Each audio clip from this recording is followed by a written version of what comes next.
ಪ್ರಿಯ ಆಸರೆ ಟಿ ವೀಕ್ಷಕರಿಗೆ ಯೇಸು ಕ್ರಿಸ್ತನ ಮಧುರ ನಾಮದಲ್ಲಿ ವಂದನೆಗಳು.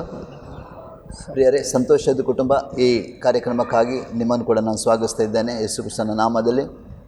ಪ್ರಿಯರೇ, ಇವತ್ತು ಕೂಡ ನಮ್ಮ ಮಧ್ಯದಲ್ಲಿ ಬೈಂದೂರಿನಲ್ಲಿ ರಮೇಶ್ ಮೊಗವೀರ್ ಹಾಗೂ ಅವರ ಪತ್ನಿಯಾದ ಶಂಕು ಮೊಗವೀರ್ ನಮ್ಮ ಮಧ್ಯದಲ್ಲಿದ್ದಾರೆ. ಇವರು ಹಿರಿಯ ನಾಗರಿಕರು ಕೂಡ ಆಗಿದ್ದಾರೆ. ಇವರನ್ನು ನೋಡುವಾಗ ನಿಮಗೆ ಇವರ ವಯಸ್ಸು ಕಾಣ್ತದೆ. ಈ ವಯಸ್ಸಿನಲ್ಲಿ ಕೂಡ ಯೇಸು ಕ್ರಿಸ್ತನ ನಂಬಿಕೊಂಡಂಥ ಅವರ ಜೀವಿತದಲ್ಲಿ, ಅವರ ಕುಟುಂಬದಲ್ಲಿ ಯಾವ ರೀತಿ ಸಂತೋಷ ಇದೆ, ಯಾವ ರೀತಿ ಸಮಾಧಾನ ಇದೆ ನಾವು ನೋಡಿಕೊಳ್ಳುವ. ಯಾಕಂದರೆ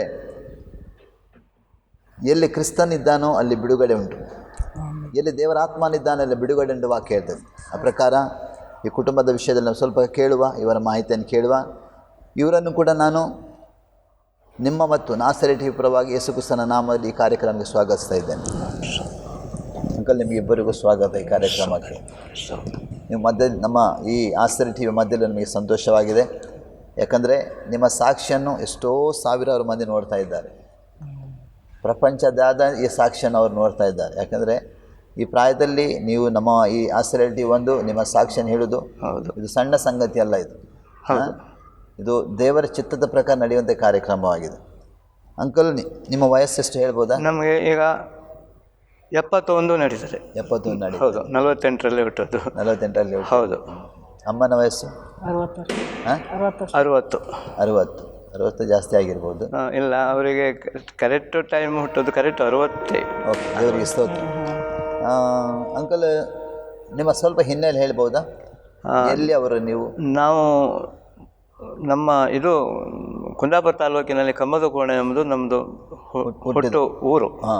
ನಮ್ಮದು ಪ್ರಥಮವಾಗಿ ಅಲ್ಲೇ ಹುಟ್ಟದ್ದು, ಅಲ್ಲೇ ಹುಟ್ಟಿದ್ದು, ಶಾಲೆ ಕಲ್ತದ್ದು ಅಲ್ಲೇ. 5ನೇ ಕ್ಲಾಸ್ವರೆಗೂ ನಾವು 5ನೇ ಕ್ಲಾಸ್ವರೆಗೆ ಶಾಲೆ ಕಲ್ತದ್ದು ಆ ಕಾಲದಲ್ಲಿ. ಹೌದು, ನಾವು ಕೃಷಿ ಆ ಕಾಲದಲ್ಲಿ 5ನೇ ಕ್ಲಾಸ್ ಕಲ್ತಿದ್ದೇವೆ. 5ನೇ ಕ್ಲಾಸ್ ಕಲ್ತ ನಂತರ ಏನು ಮಾಡಿದ್ರಿ? 5ನೇ ಕ್ಲಾಸ್ ಕಲ್ತ ನಂತರ ನಮ್ಗೆ ಮುಂದೆ ಕಲೀಲಿಕ್ಕೆ ಯಾರೂ ನಮಗೆ ಸಹಾಯ ಕೊಡಲಿಲ್ಲ. ನಮ್ಮದು ಕೃಷಿ ಉದ್ಯೋಗದಲ್ಲಿ ನಮ್ಮ ತಂದೆಯವರು ಇದ್ದಿದ್ದಾರೆ. ನಿಮ್ಮ ಕುಟುಂಬದಲ್ಲಿ ಕೃಷಿ ಕುಟುಂಬದಲ್ಲಿ ಏನು ಕೃಷಿ ಮಾಡ್ತಿದ್ರು? ಕೃಷಿ ಅಂದ್ರೆ ಬೇಸಾಯ ಅಂದರೆ ಗದ್ದೆ ಬೇಸಾಯ. ಅದು ನಮ್ದು ಸ್ವಲ್ಪ ಜಮೀನಿದ್ರೆ ನಮಗೆ ಅವಾಗ ಇದಿಲ್ಲ ಆಯಿತು, ಮತ್ತು ಹೂಡಲಿಕ್ಕೆ ಗಂಟೆ ಗಿಂಟೆ ಎಲ್ಲ ಆಯಿತು. ಬೇರೆ ಮನೆಯವರು ಹೂಡಿಸಿ ಭಾಳ ಕಷ್ಟದ ಪರಿಸ್ಥಿತಿಯಲ್ಲಿ ನಾವು, ಅಂದರೆ ಬಡತನ. ನಮಗೆ 3 ಗಂಡು ಹುಡುಗರು, ನಾವು ಹಿರಿಯವರು, ನಾನೇ ಹಿರಿಯವ, ಮತ್ತು ತಂಗಿದಿಕ್ಕಳು 3 ಜನ. ಅಂದರೆ ಆವಾಗ ಎಲ್ಲ ಕಷ್ಟ ಜೀವಿತದಲ್ಲಿ ದಿನ ಕಳೆದು. ಆ ಟೈಮ್ನಲ್ಲಿ ಕಷ್ಟ ಇದೆ ನಮಗೆ. ನೀವು 3 ಜನ ಮಕ್ಕಳು? ನಿಮ್ಮ ತಂದೆ ತಾಯಿಗೆ 3 ಗಂಡು, ನಾನು ಹಿರಿಯರು. ನಿಮ್ಮಂದ ಚಿಕ್ಕ ತಮ್ಮಂದಿರು ಅಲ್ಲಿ ಸ್ಕೂಲ್ ಹೋಗಿಲ್ಲ? ಅವರು ಸ್ಕೂಲು ಭಾಳ ಕಷ್ಟದಿಂದೇ ಕಲ್ತಿದ್ದಾರೆ. ಇಲ್ಲಿ ಸ್ವಲ್ಪ ಕಲಿತು ಹಾಗೆ ಬೊಂಬೈಗೆ ಹೋಗಿ, ಒಬ್ಬ ತಮ್ಮ SLC ಅವರಿಗೆ ಮಾಡಿದ್ದಾನೆ, ಒಬ್ಬ 3ನೇ ಕ್ಲಾಸಿಗೆ ಬಿಟ್ಟಿದ್ದಾನೆ. ಅವನಿಗೆ ಕಷ್ಟದಲ್ಲಿ ಇದ್ದಿದ್ದಾರೆ. ಅಂದರೆ ಅವನು ಅಲ್ಲಿಗೆ ಲಾಸ್ಟು 3ನೇ ಕ್ಲಾಸ್. ನೀವು 5ನೇ ಕ್ಲಾಸ್ ಆದ ನಂತರ ನಿಮ್ಮ ತಂದೆ ಜೊತೆಲಿ ಕೃಷಿ ಉದ್ಯೋಗನೇ ಇದ್ದಿದ್ದೇವೆ. ಮತ್ತೆ ನಂತರ ನಾವು ಆವಾಗ ಸ್ವಲ್ಪ ನಮಗೆ ಪ್ರಾಯ ಬಂತಲ್ಲ, ಸ್ವಲ್ಪ ಕೃಷಿ ಉದ್ಯೋಗದಲ್ಲಿ ನಾವು ಮಾಡುವಾಗ ಕಡೆಗೆ ನಮಗೆ ಮಕ್ಕಳೆಲ್ಲ ಸಾಕಲಿಕ್ಕೆ ತಾಯಿ ತಂದೆಗೆಲ್ಲ ಸ್ವಲ್ಪ ಕಷ್ಟ ಆಯಿತು. ಅದಕ್ಕೆ ಒಂದು ಪ್ರಾಯ ಬರುವಾಗ ಒಂದು ಕೆಲಸದ ನಿಮಿತ್ತವಾಗಿ ನನ್ನನ್ನು ಯಾರೋ ಕರ್ಕೊಂಡು ಬೊಂಬೈಗೆ ಹೋಗಿದ್ದಾರೆ. ನಮ್ಮ ಒಬ್ಬರು ಹೋಗಿ ನಮ್ಮ ಹೋಟ್ಲಲ್ಲಿ ಸೇರಿಸಿದ್ದಾರೆ. ಎಷ್ಟನೇ ವಯಸ್ಸಿರ್ಬೋದು ಆವಾಗ? ಅದು ನಮಗೆ ಆವಾಗ ಕರೆಕ್ಟ್ ಒಂದು 18 ವರ್ಷನೂ ಆಗಲಿಲ್ಲ. ಅಲ್ಲಿ ಸೇರಿಸಿದ್ದಾರೆ, ಆ ಸಮಯದಲ್ಲಿ ಬೊಂಬೈಯಲ್ಲಿ ಸೇರಿಸಿದ್ದಾರೆ. ಅವಾಗ ಬೊಂಬೈ ಅಂದರೆ ನಮಗೇನು ಗೊತ್ತಿಲ್ಲ, ಭಾಷೆ ಗೀಷೆ ಯಾವುದೂ ನಮ್ಗೆ ಗೊತ್ತಿಲ್ಲ. ಒಂದು ಹೋಟ್ಲಲ್ಲಿ ಸೇರಿಸ್ಬಿಟ್ಟದ್ದು. ಅಲ್ಲಿ ಅವರು ತಗೊಂಡು ಹೋದವರು ಒಬ್ಬರು ಇದ್ದಾರೆ, ನಿಮ್ಮ ಮಗನ ಕರ್ಕೊಂಡು ಹೋಗಿ, ಒಂದು 5ನೇ ಕ್ಲಾಸ್ ಕಲ್ತಿದ್ದಾರೆ ನಿಮ್ಮ ಮಗ, ಅದು ನಾನು ಕರ್ಕೊಂಡು ಹೋದಕ್ಕೆ ನಿಮ್ಮ ಮಗನ್ನು ಯಾವ ಥರ ಆಗ್ತಾನೋ ನಮ್ಗೆ ಗೊತ್ತಿಲ್ಲ. ಆದರೂ 2 ರೂಪಾಯಿ ಸಂಬಳದಲ್ಲಿ ಅವರಿಗೆ ಹಣ ತಿಂಗಳಿಗೆ ಕೊಟ್ಟು ನಮ್ಮ ಊರಿಗೆ ಒಂದು ಸಣ್ಣದು ಒಂದು ನಮ್ಮ ಮನೆಯ ವಾತಾವರಣಕ್ಕೆ ಅವರೇ ಕಳಿಸ್ತಿದ್ದಾರೆ ಅಲ್ಲಿಂದ. ಮತ್ತು ನಮಗೆ ರಾತ್ರಿ ಶಾಲೆ ಹಾಕಲಿಕ್ಕೂ ಅವರೇ ಏರ್ಪಾಟ್ ಮಾಡಿದ್ದಾರೆ. ನೀವು ಅಲ್ಲಿ ಶಾಲೆಗೆ ನಾವು ಹೋಗಿದ್ದೇವೆ.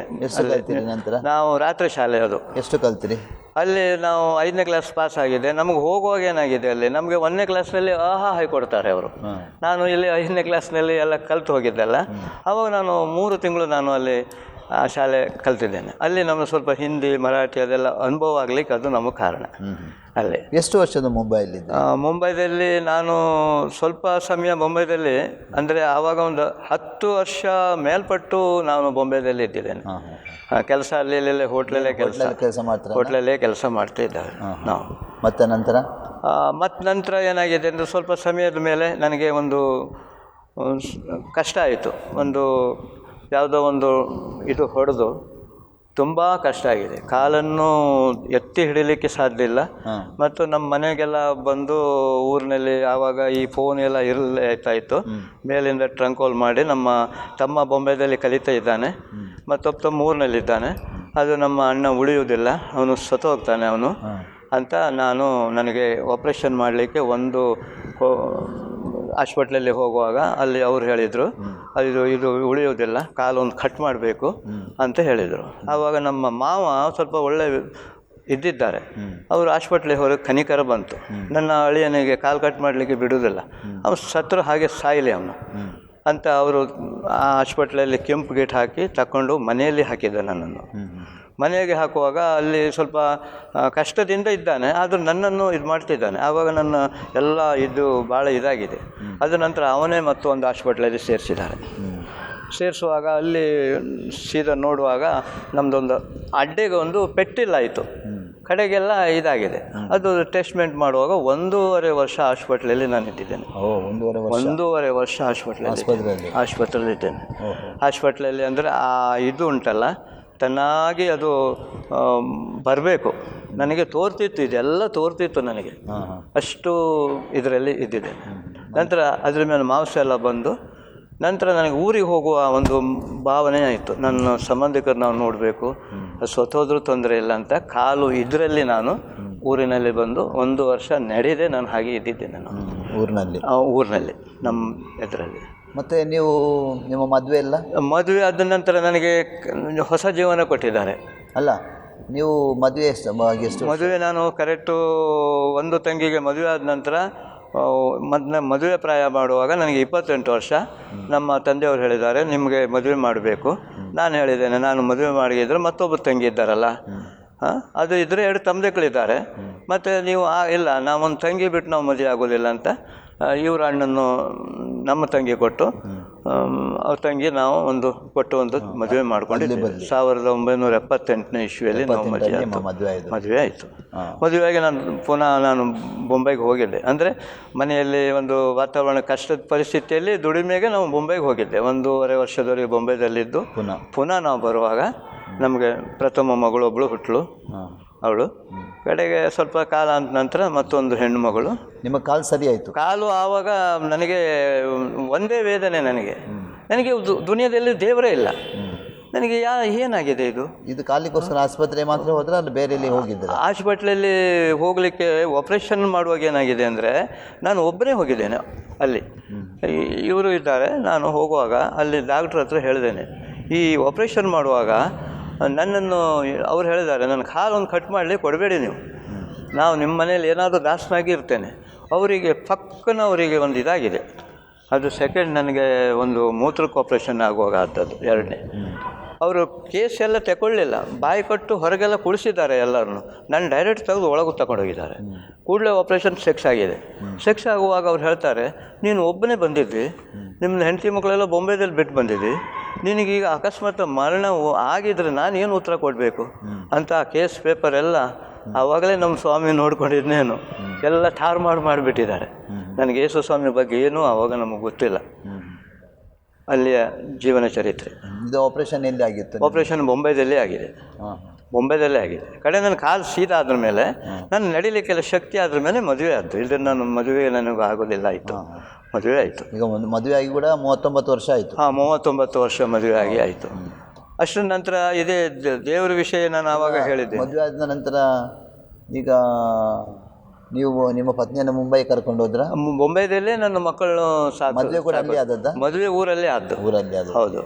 ಆದರೂ ಇಲ್ಲಿ ಮಗಳು ಒಬ್ಬಳು ಪ್ರಥಮ ನಮ್ಮ ಬೈಂದೂರಿನಲ್ಲಿ ಹುಟ್ಟಿದ್ದಾಳೆ, 2ನೇ ಮಗಳು ಬೈಂದೂರಿನಲ್ಲೇ ಹುಟ್ಟಿದ್ದಾಳೆ.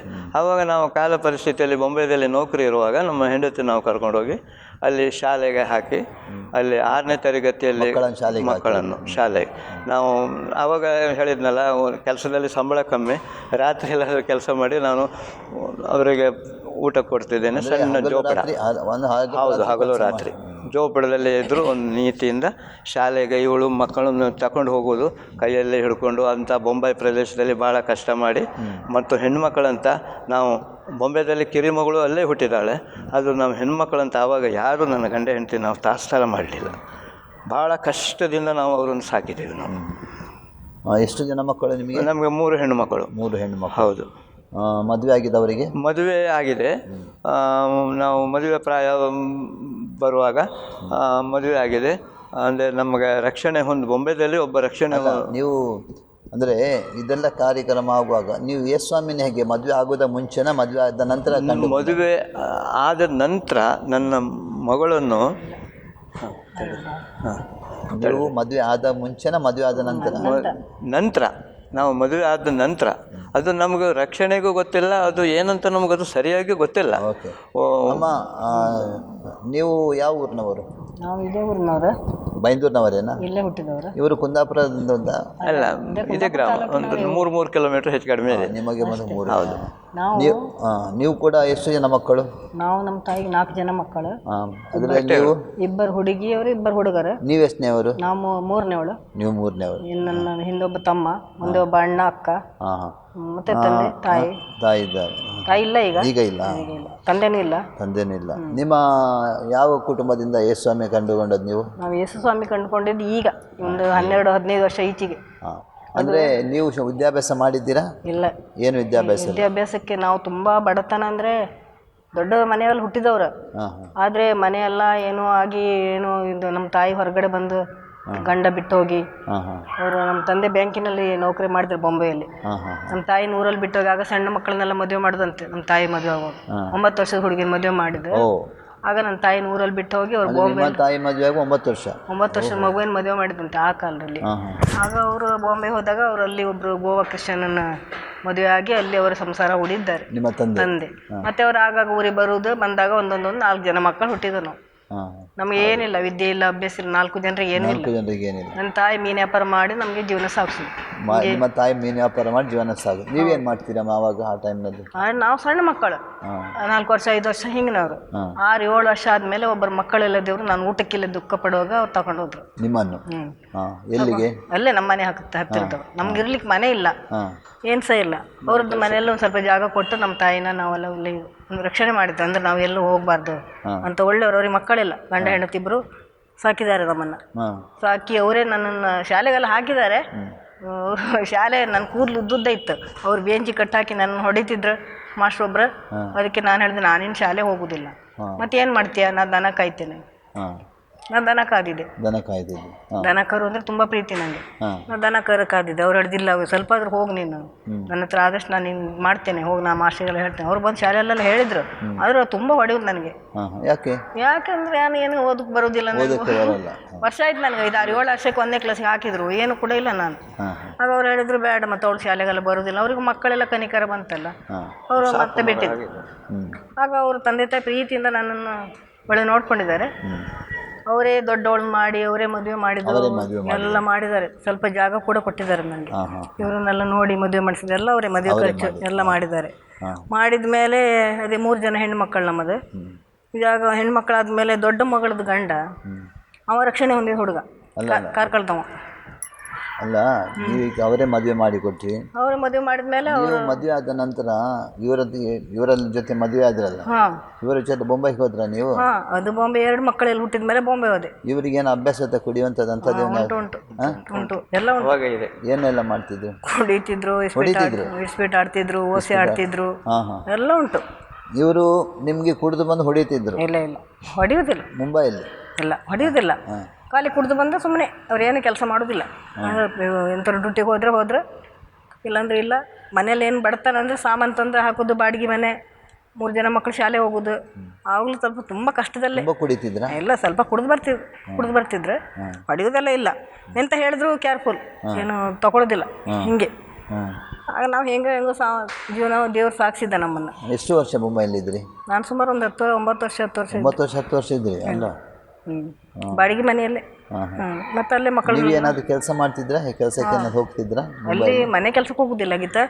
ಇದು ಲಸೂನ್ ಬೆಳ್ಳುಳ್ಳಿ ಹೇಳ್ತಾರಲ್ಲ, ಅದ್ರದ್ದು ಸಿಪ್ಪೆ ತಗೋದು, ಮತ್ತೇನು ಪೇಪರ್ ಇದು ಮಾಡೋದು, ಹಿಂಗೆಲ್ಲ ಸ್ವಲ್ಪ ಮಾಡಿ ಸ್ವಲ್ಪ ಏನಾದ್ರು ನೀವೇನು ಸಂಪಾದನೆ ಮಾಡ್ತಿದ್ರಿ? ಸ್ವಲ್ಪ ಬಾಡಿಗೆಗೆ ಆಗುವಷ್ಟು ಏನಾದ್ರು, ಅಥವಾ ಬಾಜಿ ಪಾಲಿಗೆ ಏನಾದ್ರು ಆಗುವಷ್ಟು ಮಾಡ್ತಿದ್ದೆ ಅಷ್ಟೇ. ಅದೇ ಗೊತ್ತಿತ್ತು ಇವರಿಗೆ. 2 ಸಲ ಎರಡು ಶಾಲೆಗೆ ಹೋಗ್ಬೋದು. ತುಂಬ 2-3 ಕಿಲೋಮೀಟರ್ ಶಾಲೆಗೆ ಮಕ್ಕಳನ್ನ ತಗೊಂಡು, ನೆನಪುಗೆಲ್ಲ ಹೋಗೋ ಹಣ ಇಲ್ಲ, ನಡ್ಕೊಂಡು ಹೋಗಿ ತಗೊಂಡು ಬಿಟ್ಟು ಬರೋದು. 2 ಮಕ್ಕಳನ್ನ ಶಾಲೆಗೆ ಹೋಗೋದು, ಇನ್ನೊಂದು ಮಗಳನ್ನ ಎತ್ಕೊಂಡು ಶಾಲೆಗೆ ಹೋಗೋದು. ಮತ್ತು ಆ ಮಗಳಿಗೆ ವಯಸ್ಸಾದ್ಮೇಲೆ ದೊಡ್ಡ ಸಣ್ಣವಳನ್ನ ಶಾಲೆಗೆ ಹಾಕೋದು.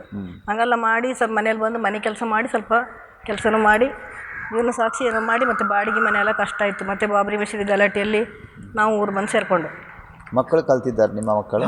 ಎಷ್ಟು ಕಲ್ತಿದ್ದಾರೆ? ದೊಡ್ಡ ಮಗಳು PUC ಓದಿದ್ದಾಳೆ, 1 ವರ್ಷ ಕಂಪ್ಯೂಟರ್ ಕೋರ್ಸ್ ಮಾಡಿದ್ದಾಳೆ, 1 ವರ್ಷ ಟೈಲರ್ ಕೋರ್ಸ್ ಮಾಡಿದ್ದಾಳೆ. ಸಣ್ಣ ಮಗಳು ಒಬ್ಬಳು 10ನೇ ಕ್ಲಾಸ್ ಓದಿದ್ದಾಳೆ. ಮಧ್ಯದವಳು 7ನೇ ಕ್ಲಾಸಿಗೆ ಇವ್ರದ್ದು ಕಿಡ್ನಿಯಲ್ಲಿ ಕಲ್ಲು ಎಫೆಕ್ಟ್ ಆಗಿದಾಗ ಅಕ್ಕನಿಗೆ ಶಾಲೆಗೆ ಹಾಕಿದೆ, ತಂಗಿನ ಶಾಲೆಗೆ ಹಾಕಿದೆ. ನಂಗೆ ಹಾಕ್ಲಿಕ್ಕೆ ನಿಂಗೆ ಕಷ್ಟ ಆಗ್ತದೆ.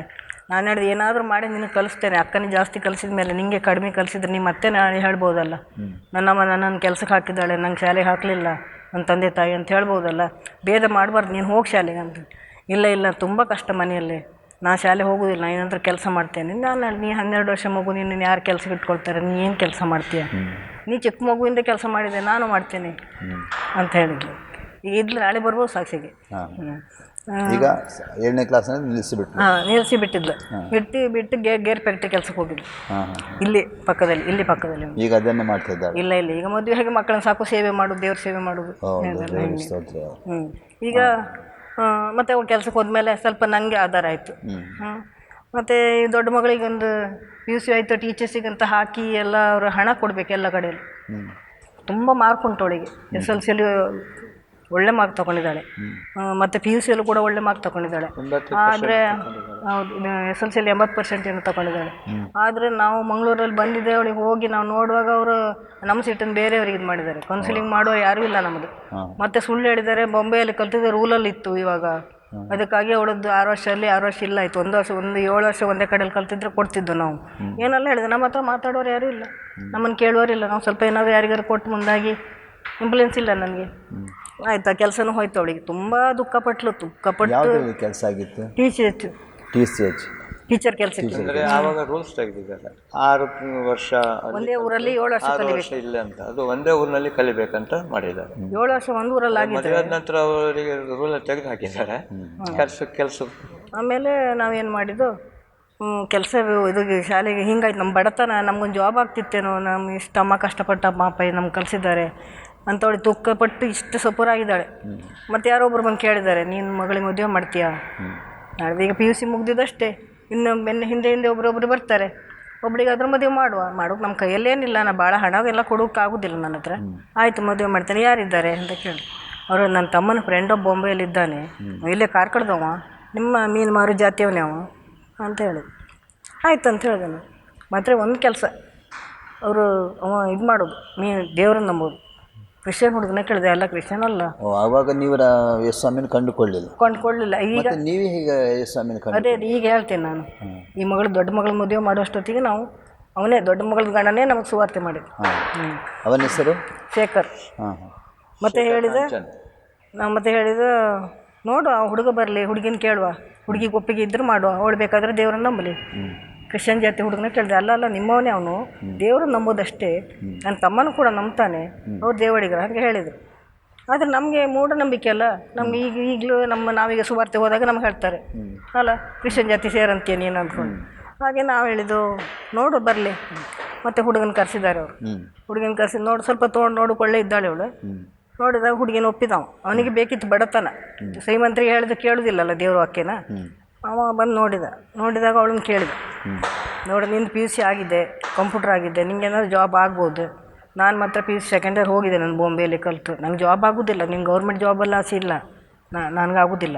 ನಾನು ಸಣ್ಣದೊಂದು 2-3 ಮಿಷನ್ ಇಟ್ಕೊಂಡು ಸಣ್ಣ ಗಾರ್ಮೆಂಟ್ಸ್ ರೀತಿ ನಡೆಸ್ತಾ ಇದ್ದೆ. ಆಗೋದು ಖುಷಿ ಇದ್ದರೆ ಮದುವೆ ಆಗ ನೀನು ಅಂತೆಲ್ಲ ಕೇಳಿದೆ. ಅದು ಅವಳು ಹೇಳಿದ್, ನಾನು ಅಮ್ಮ ಅಪ್ಪ ಹೆಂಗೆ ಹೇಳ್ತಾರೆ ಹಂಗೆ ಮಾಡ್ತೇನೆ. ಅಮ್ಮ ಅಪ್ಪನ ಕೇಳೋದಲ್ಲ, ಮತ್ತು ನಾಳೆ ಮದುವೆ ಆದಮೇಲೆ ಮತ್ತೆ ನೋಡು, ನಿಮ್ಮ ಮನೆಯಿಂದ ಏನು ಚಿನ್ನ ಬೇಡ, ಹಣ ಬೇಡ, ನಾನು ನಂಬುದು ಯೇಸುಸ್ವಾಮಿನ. ನಿನ್ನ ತಂದೆ ತಾಯಿ ಒಪ್ಪಿಗಿದ್ರೆ ನೀನು ಕೂಡ ಒಪ್ಪಿಗೆ ಇದ್ರೆ ಮಾತ್ರ ಮದುವೆ ಆದಮೇಲೆ ನಾನು ನಂಬೋದಿಲ್ಲ ಅಂತೇಳಿ ಹೇಳಲಿಕ್ಕಿಲ್ಲ. ಅದು ಮಾತ್ರ ಕರೆಕ್ಟಿಗೆ ಮಾತಾಡಬೇಕು. ನಿಮ್ಮ ಮನೆಯಿಂದ ಯಾವುದು ಬೇಡ ನನಗೆ ಅಂತ ಹೇಳ್ದ. ಆಗ ಇವಳು ಇದು ಮಾಡಲಿಲ್ಲ, ಒಪ್ಪಲಿಲ್ಲ. ಹೆಣ್ಮಗಳು ತಂದೆ ತಾನು ಕೇಳಬೇಕಲ್ಲ, ನಾವು ಆ ಜಾತಿಯವರಲ್ಲ. ಹಾಂ, ಅವನ ಜಾತಿಗೆ ಬಂದಿಲ್ಲಲ್ಲ. ಹಾಂ, ಅವನು ಹೇಳಿದ, ಹಾಗೆ ಹೇಳಿದ ಅವನು. ಅಂದರೆ ಅವಳು ಎಣಿಸಿದ್ದು, ನೀನು ಓದಿದ್ದೆ ನಾನು ಓದಿದ್ದೆ, ಜಾತಿ ವಿಷಯ ತೆಗೆಯೋದೇ ಬೇಡ, ನಾವು ದೇವರು ಒಬ್ಬನೇ ಕಂಡುಕೊಳ್ಳೋದು, ಮದುವೆ ಆದಮೇಲೆ ರಾಂಗ್ ಮಾತಾಡಲಿಕ್ಕಿಲ್ಲ.